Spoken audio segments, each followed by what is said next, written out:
Butterflies in the sky, like a tortoise says hi. Won't you take a look? It's in a book, a reading rainbow. I can go anywhere. There's friends to know and ways to grow. A reading rainbow, reading rainbow. I can be anything. Take a look, it's in a book, a reading rainbow. It's reading rainbow. Wow, reading can take you high. A book can make you fly. We'll go to outer space to save the human race. A reading rainbow. I can go anywhere. Oh, I can be anyone. Oh, I can do anything if you'd only learn the key, and then you'll see a reading rainbow. Reading rainbow.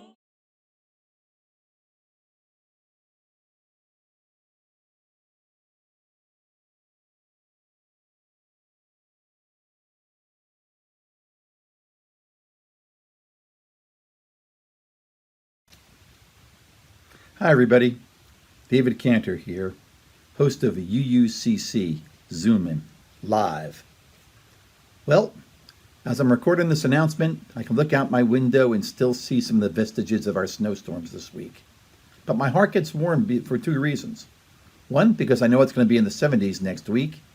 And two, because I know I'll be spending Monday evening with many of you for our next episode of UUCC Zoom In Live. The date, April 26th. The time, 8 to 9 p.m. Eastern. And we've got a great special guest for you, Don Stimpert, who has been a leader in everything related to First Unitarian Church, one of UUCC's predecessors, and UUCC. Don was a two-term board president at First Unitarian, which is kind of unique in its own right. But what's even more special is that Don was president 2 years in a row, which almost never happens. There's a good story behind that I'm sure you'll want to hear. But beyond that, pretty much anything of significance from an operational and financial standpoint at the former First Unitarian and now at UCC, Don has been right in the middle of. Whether it's working on the financial analysis for the reunification, to being on our leadership council for UUCC, or working on investment committee, finance committee, budgets, databases, you name it, Don's right in the middle of it. In fact, the reality is that for many of us, when there's a tough question we don't know the answer to, the correct answer always is, let's go ask Don. So I'm sure you'll want to join us to hear what Don has to say on a whole wide range of things related to our congregation. I'll be joined by my co-host, Claudia Victoroff, and of course we'll have the Jack Ullman Comedy Moment. Hope to see you on Monday, again 8 to 9 Eastern. Looking forward to seeing you then. Bye now. We light our chalice this morning with the words of Charles W. Eliot. Books are the quietest and most constant of friends. They are the most accessible and wisest of counselors, and the most patient of teachers.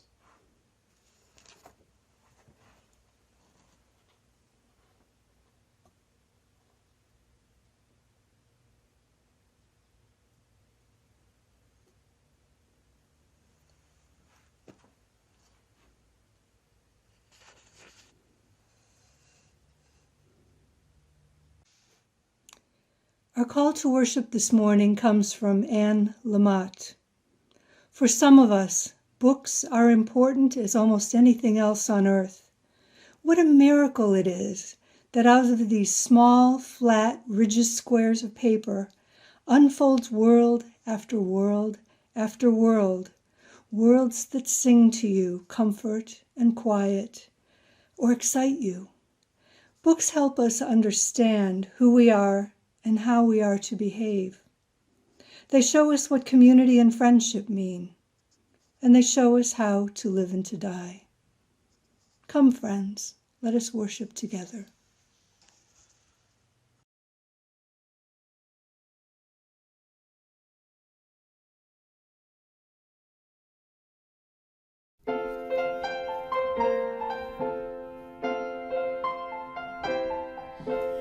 seek the spirit of the child who leads life naturally, the child who sings the world alive and greets the morning sun with glee. Children are really on the heart. May I seek joy so give to our heart. I seek the freedom of a child who loves instinctively, who lights our day with just a smile and shines a light on all we see. Children are really on the leaves. May I seek hopes and give to our tears. I seek the wonder of a child who sees delightfully, now mountain cloud, now golden sun, imaginations true and free. Children are really on the lives. May I seek thanks and give to our eyes.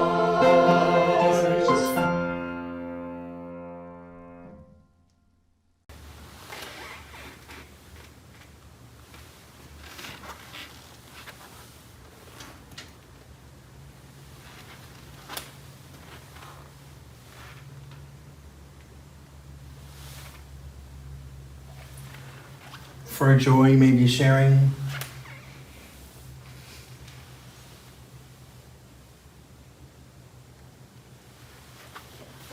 Tell others, share your joy.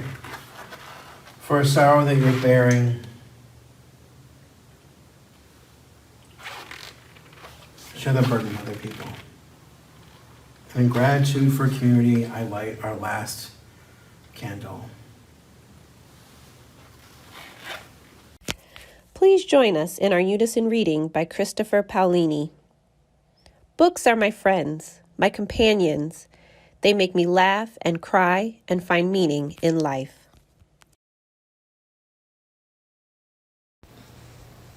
Hi, I'm Jeremy. And I'm Erin. The book that I chose to speak with you about is Ming Moves the Mountain by Arnold Lobel. My mom and dad read this book to me probably when I was about 5 or 6. The book is about a man and his wife who live in the shadow of a tall mountain. They were unhappy because rocks would fall off the mountain onto their house.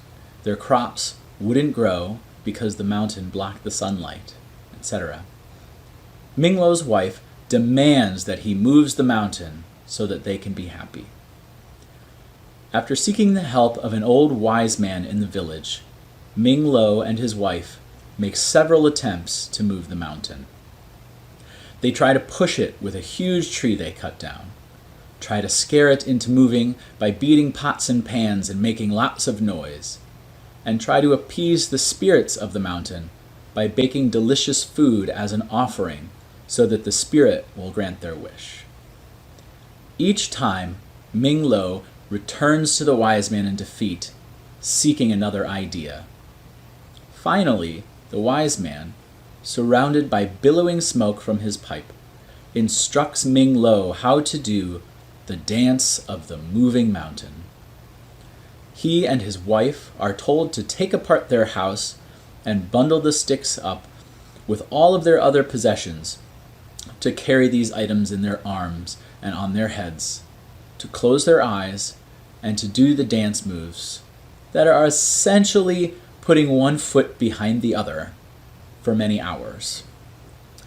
When Ming Lo and his wife open their eyes, they see that the mountain is now much farther away, and they are convinced that they have moved the mountain with their dance. They rebuild their home and live in happiness for the rest of their days. I imagine that the lessons that I took from this book when I was young might not be the same as the ones that I take from it now, revisiting it as an adult. The lesson that I take away from this book is that it's too easy in our lives to look at problems and to think that they are the result of another person or an external force. Trying to find a solution to the problem by changing that person or thing that we see as at fault is unproductive. It is when we stop blaming others and we focus on the things that we can control in our own lives that we can find a solution to the problems that we face. So I'm taking this question of a book that changed your life very literally. When I was a kid, I loved writing, and I especially loved poetry. And I loved poetry that had a certain darkness, but was not without hope. And sometime in middle school, I discovered Boris Pasternak's poetry, specifically his poem Nobel Prize, which he wrote after having to decline the Nobel Prize for Literature in the late 1950s. And this poem speaks of the immense sadness and loneliness he feels at this moment, but also the hope that, quote, the powers of darkness will in time be crushed by the spirit of light. And not only was this an important lesson for a middle schooler, that light will overcome the darkness, and a lesson that I continue to keep in mind to this day, but more importantly, I fell in love with Russian poetry and was determined to learn the language. I wanted to read it in the original. And so I studied Russian in high school, and I majored in it in college, and eventually got my PhD in Slavic languages and literatures. It truly changed the course of my life. And this poem, I did read it in the original, and it was just as magical an experience as I'd hoped. No и так, почти у гроба, верю я, придет пора, силу подлости и злобы отдалеет дух добра. Even so, one step from my grave, I believe that cruelty, spite, the power of darkness will in time be crushed by the spirit of light.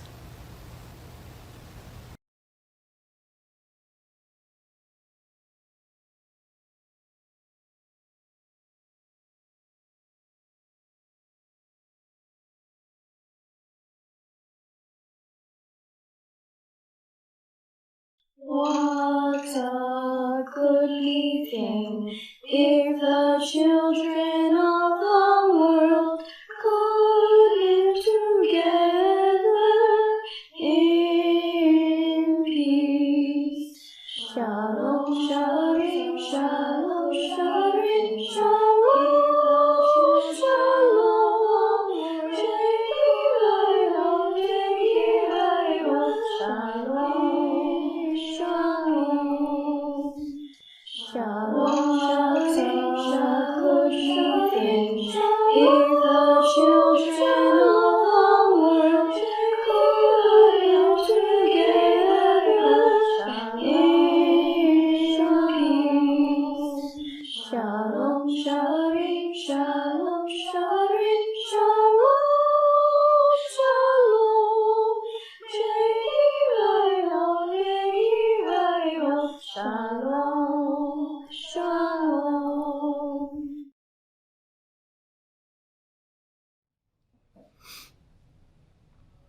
Hi, I am Melissa Vandergriff.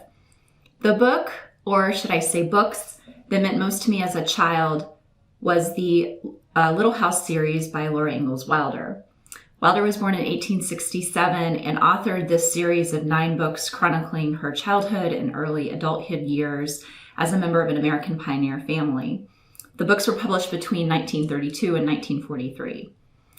Many people are probably familiar with the Little House on the Prairie series that aired in the 1970s and early 1980s, which is loosely based on Wilder's books. I actually started reading these books at age 8, long before I saw the TV series, which I also came to love. Here are my books. This is one of them. This is the whole series. Still have them to this day. I love these stories.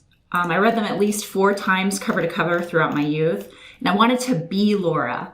She was bold and brave and independent, and she loved to learn, and she grew up to be a teacher, which was my dream profession when I was a child. My 2 sisters, brother, and I played Little House all the time. I always took the role of Laura, and my sisters played the roles of Laura's sisters, Mary and Carrie. And then my little brother, depending on what segment of Laura's life we were reenacting, either played Pa or Laura's husband, Almanzo. Our grandparents' farm in West Texas, my grandpa fixed up a horse trailer that we could pretend was a covered wagon. It was a very elaborate scene with costumes and cook stoves and campfires. So why did I love these books so much, and what did I learn from them? Well, first, the human spirit is fierce. Life was so different then, with so many challenges that we don't have to face today. The Ingalls family moved several times throughout the series and basically built a new house from the ground up, literally, each time on their own. They made their own clothes, they hunted and cured their own meat. They dealt with starvation, illness, and harsh conditions that we don't face in the same way today. There were no Uber Eats or Amazon packages that showed up on their doorstep. As a child, I was fascinated by this resourcefulness and persistence. And now more than ever during this pandemic, I am reminded about all the blessings that modern life offers us. Number 2, family is everything. The Ingalls family stuck together, and despite the severity of life, they created joy in each other's presence. Pa played the fiddle, and the family would gather in the evenings and sing together. They laughed, they danced, they celebrated. Laura had an incredible imagination and love for literature. And in a way, I found my own joy with my own family reenacting the Little House series as children. We have so many inside jokes and special memories from that time.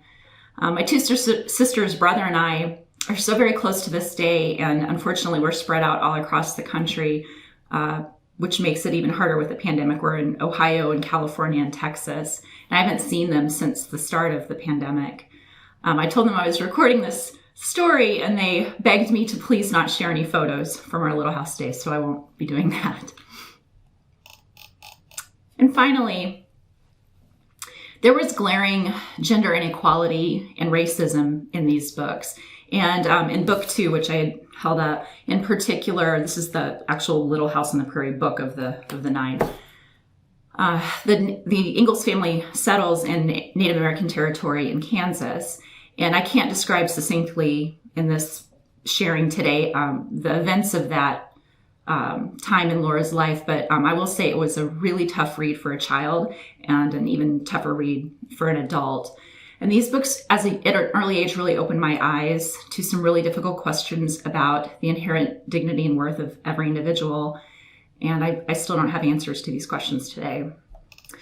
So my 8-year-old niece lives in Texas, and I miss her tremendously. And we've begun to read the Little House series together over FaceTime. And it's fascinating to relive these stories once again, so many years later as an adult, and to share them with my new favorite little Laura. Thanks. Please join us in our Unison Reading by Adam Silvera. You may be born into a family, but you walk into friendships. Some you'll discover you should put behind you. Others are worth every risk.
Each week we come together as a people. Together we share stories, love, aspiration. We also share our bounty in ways that express our UU values.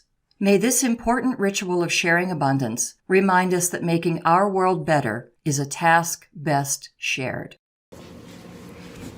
Hi, it's Meg Pauken, and I'm here to talk about my favorite childhood book. And actually, it was a series. So, I was the fifth of 6 kids in a very small town in Ohio, and my favorite escape was books. So I had a lot of favorite books, but my absolute favorite was Nancy Drew. I started reading those when I was probably in about 4th grade, and we had a set, not the complete set, but we had a bunch that were the originals from the 1930s, and the illustrations were fabulous. And the stories, before they were dumbed down in the 50s, were Nancy really being this assertive and smart and self-reliant young woman who was not afraid of adults, did not defer to these adult men who were always ne'er-do-wells, and she used her brains and her savvy to solve these mysteries and to do good for others. Her boyfriend didn't even appear until probably the 3rd or 4th book, and he was never more than an accessory.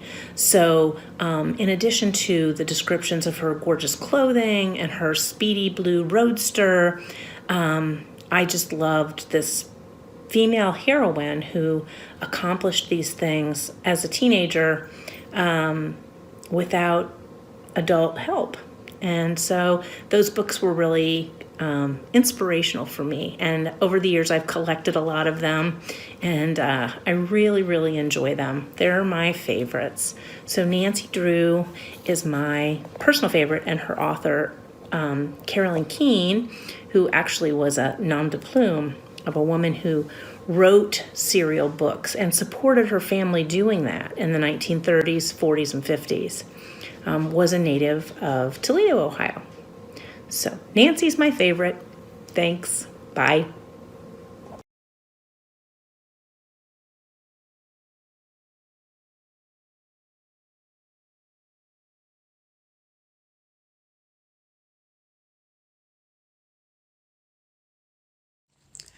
Once upon a time, when Patty Ann was about 4 years old, a door-to-door salesman came to our door in Fairport Harbor, Ohio. He was selling something called My Book House, a 12-volume set of books starting with nursery rhymes and ending with Shakespeare. Those 12 volumes constituted the basis of my reading material as a child.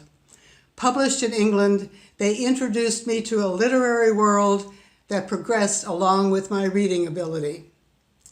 My next literary remembrance was in the 1st or 2nd grade, when Sister Felicitas read one of the original Dr. Seuss stories to the class, The 500 Hats of Bartholomew Cubbins. But more about that later. As time went on, I would read to my children and grandchildren. But first, there was my brother Greg, who lived with Glenn and me in Houston for about 6 months while he was in kindergarten due to a family accident. By then, I'd had both teaching and theater experience and chose books that enhanced his early reading needs. Mostly, I chose early readers that would be fun so that he could follow the story on the page, like Go Dog Go, P.D. Eastman's Book of Things That Go. Look at those dogs go! Where are they going? To a dog party, a big dog party. With my 3 sons, I read some of the modern classics to them, like Winnie the Pooh and Wind in the Willows, Frog and Toad, the Maurice Sendak stories, and E.B. White's Stuart Little and Trumpeter Swan. But again, the beginning readers too, and lots of Dr. Seuss and P.D. Eastman, especially with our middle son, who is hearing impaired. Learning to read with me also helped him learn to talk. Finally, the grandchildren.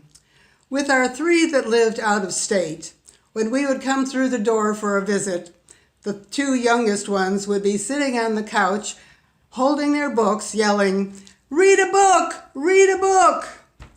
And we'd read, and I'd make up funny stories and characterizations which they thought were hysterically funny. Here at home, with 2 grandchildren born in the early 20-aughts and 2 more a decade later, there was more time for long library visits to choose from the burgeoning supply of large, lush, imaginative books on a variety of topics, like a favorite, Iggy Peck, Architect. One of the daddies is an architect. And then sing-alongs like, "There were 10 in the bed and the little one said, 'Move over, move over,' and one fell out." And there were more modest but hugely popular series like Curious George, The Big Red Dog, and The Berenstain Bears. And then the quirky, lesser-known books that just caught our attention and we read again and again, like The Christmas Mouse, in which the tree for Mr. Richman, the tree was too tall for his house, so the top was cut off and thrown away. A variety of animals picked it up and dragged it to their little houses, and each time they cut off a little more so it would fit in their house. Until finally, the mouse dragged it into his mouse hole in, wait for it, Mr. Richman's house. Or This is the House Where Jack Lived, in which the wacky cast of characters in Jack's tall apartment building tried to find out why all of their ceilings were leaking. Mystery solved at the end. Jack was having so much fun in his bathtub on the top floor that it overflowed a lot. And of course, lots and lots of Dr. Seuss. When I asked Isabella, now 7, what her favorite Seuss book was, she chose Yertle the Turtle, a prescient tale about power and downfall. Her brother Jack, now 9, said The 500 Hats of Bartholomew Cubbins, a magical tale in which Bartholomew almost loses his head. So I told Jack about Sister Felicitas. Remember her, 1st grade? And how she taped large sheets of paper all across the chalkboards. They were known as chalkboards then. And we little ones drew oversized pictures of the pictures from the book. And I said, "Jack, that was about 70 years ago," said Jack. "What?" Hard to believe. And my favorite Seuss? In addition to the 500 hats, I never tire of, and to think that I saw it on Mulberry Street. And there you have it, Life Between the Covers. That sounds like a book title.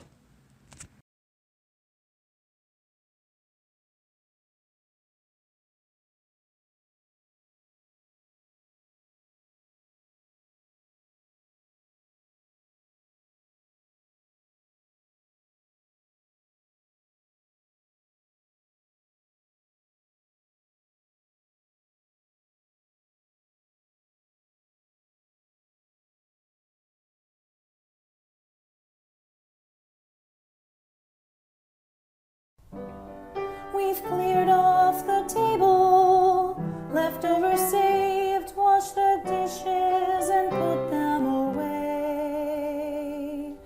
I've told you a story, tugged you in tight at the end of your knockabout day. As the moon sets its sails to carry you to sleep over the midnight sea, I will sing you a song no one sang to me. May it keep you good company. Oh, you can be anybody you want to be.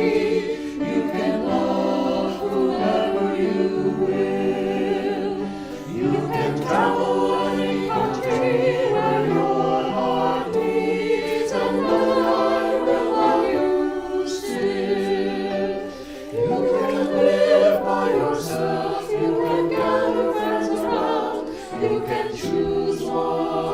special one, and the only measure of your words and your deeds will be the love you leave behind when you're done. There are girls who grow up strong and bold. There are boys quiet and kind. Some race on ahead, some fall behind, some go in their own way of time. Some will with love women, some men love men, some raise children, some never do. You can't dream of a day never reaching the end of everything possible for you. Don't be rattled by names, by thoughts, by games, but seek out spirits true. If you give your friends the best part of yourself, they will give the same back to you. Oh, you can be anybody you want to be. You can love whoever you will. You can travel any country where your heart beats, and know that I will love you still.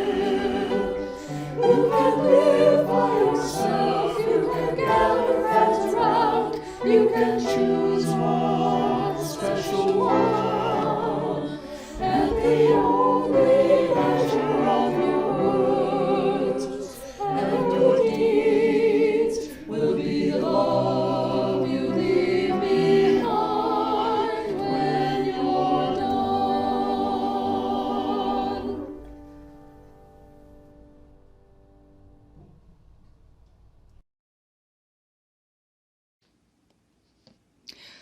Well, anyone who knows me knows how much I love books. It has always been books, from the time I was little until now. Books are my joy, my relaxation, my haven, my sanity saver. So when the worship team talked about doing a service about our favorite books, I was all in. But then I started to think, what is my favorite book? Oh my gosh, there's so many. When I was young, I had my very own small library of golden books, and I was lucky enough to have a mom and dad who were always willing to sit down and read to me. My parents chose books that were a sensual experience, beautiful illustrations, word rhythms, tactile books like the fuzzies that you could feel as you read. My dad always liked to play with words, so Dr. Seuss was at the top of the list. His embellishments always sent us into fits of laughter. The Madeline series, the Eloise series, those were among the most loved. My mom and dad always managed to find books that I could dive into and get lost in. First in the pictures, and later when I learned to read, in the words. I clearly remember that day in first grade when we were handed our first reader. I remember the pictures. I remember the miracle of forming the letter sounds into words. And I was hooked. I read the next page, and the next page, and the next page, until Sister Claude, with a smile on her face, gently took my book and turned it back to the page we were supposed to be working on. I couldn't wait to read more. I loved the library. I spent hours looking at the books in the Learn to Read section, agonizing over which to take home. I had a children's library card, and unless we had special permission, we were limited to 3 books. Mrs. Marquis, the children's librarian, assured me that the books would always be there, and I could come back for more when I was done with the books that I took home. I remember being so frustrated as my reading skills grew. I was only allowed to take out books from the Learn to Read section because I was so young. The other children's librarian, I used to call her Mrs. Meany, would not allow you to take out a book from other sections unless you could correctly read a paragraph from it out loud to her. As time passed, my reading skills increased, and I was finally allowed to take out J books. That opened the world of books from 8 small shelves to the whole children's room. Wow, talk about an overload. I always had a good imagination, which was a good thing and a bad thing. The bad thing was that because of my imagination, I was picked on a lot by other kids who thought I was weird. These days I revel in that weirdness, but then not so much. The good thing was that my imagination allowed me to visit other times, other places, other worlds, become other people when I read. I would get so deeply immersed in a book that I wouldn't hear my mom call to me.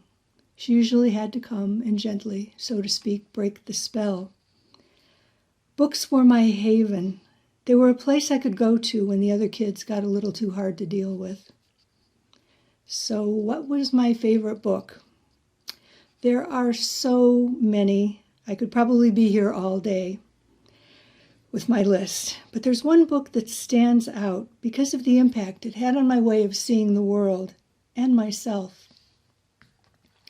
I was 11 when Mrs. Marquis, the children's librarian at the South Brooklyn Branch Library, handed me Andre Norton's Ordeal in Otherwhere. It was part of a trilogy called the Witch World Trilogy that I still pick up and read every now and then. I liked science fiction, but at the time it was mostly written by men. Actually, it was all written by men. Books like Lucky Star and the Rings of Saturn were the only offerings on the shelf. They were about men and boys in outer space, adventures, spaceships, and battles against aliens. Female characters were stage dressing, not characters of substance. Now, in Ordeal and Otherwhere, a young woman named Chalice escapes a dying colony and is sold as a slave to a trader trying to do business with wyverns, the beings who rule the planet Warlock. The traders call them witches. Because they're female, they will only deal with women, and they make contact through dreams and the mind. Chalice hears them in her mind, dreams, and soon finds herself not only in contact with the wyverns, but also involved in a planetary struggle she strives to understand. Now, Ordeal in Otherwhere was revolutionary for its time. It was a science fiction book where the main character was a female, had real substance. She had dangerous adventures. There were witches, more. I wanted more. And so down the Andre Norton rabbit hole I fell. Into worlds where the main characters were strong and female. They explored new worlds and cultures. They overcame seemingly insurmountable odds. They had doubts about their self-worth and abilities, but always came through the fire renewed. Her books went beyond the adventure genre and posed philosophical questions. Reading her books changed the way I saw the world. They were so empowering. Now, I'd like to tell you a little bit about the author Andre Norton because there's a Cleveland connection. She was a prolific writer of science fiction and fantasy. Her real name was Alice Mary Norton, and she was the child's librarian at Cleveland Public Library for many years. Under the pen name of Andre, she wrote the science fiction and fantasy books at a time when this genre was the domain of male authors. She was a role model for many of the women science fiction writers of today. Now, I think it's very important to take a moment to talk about librarians. I know there are many in this congregation. Librarians can be lifesavers. Librarians can change the way you look at the world. The most influential person and librarian in my life was Mrs. Jane Marquis. She was the children's librarian at the South Brooklyn Branch Library in Cleveland. She was the one I would always go to when I wanted to find something new to read. It wasn't until recently that I realized just how influential Mrs. Marquis was in my life. When I think of the books that she steered me toward, I think she knew how insignificant I was feeling sometimes. She always handed me books with main characters who were female, strong, and self-sufficient, who knew their flaws and found their strengths, who made it through hard situations to become a better person. Librarians are a national treasure, and Mrs. Marquis will always have a special place in my heart. We extinguish our chalice with the words of Judith Walker Riggs. May the power and the mystery go before us, to show us the way, shine above us, to lighten our world, lie beneath us, to bear us up, walk with us and give us companionship, and glow and flow within us to bring us joy. So may it be for you, so may it be for me, so may it be for all of us.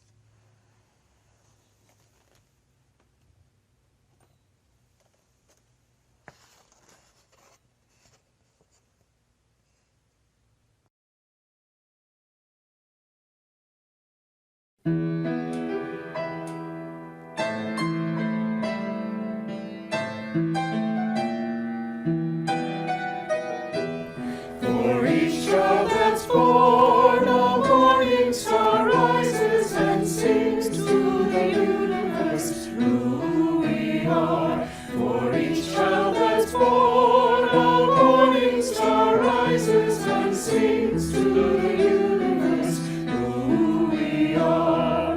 We are our grandmother's prayers, and we are our grandfather's dreamings. We are the breath of our ancestors. We are the Spirit of God. We are mothers of courage and fathers of time. We are daughters of dust and the sons of great visions. We're sisters of mercy and brothers of love. We are lovers of life and the builders of nations. We're seekers of truth and keepers of faith. We are makers of peace and the wisdom of ages. We are our grandmother's prayers, and we are our grandfather's dreamings. We are the breath of our ancestors. We are the Spirit of God. We are mothers of courage and fathers of time. We are daughters of dust and the sons of great visions. We're sisters of mercy and brothers of love. We are lovers of life and the builders of nations. We're seekers of truth and keepers of faith. We are makers of peace and the wisdom of ages. We are our grandmother's prayers, and we are our grandfather's dreamings. We are the breath of our ancestors. We are the Spirit of God. For each child that's born, a morning star rises and sings to the universe who we are. For each child that's born, a morning star rises and sings to the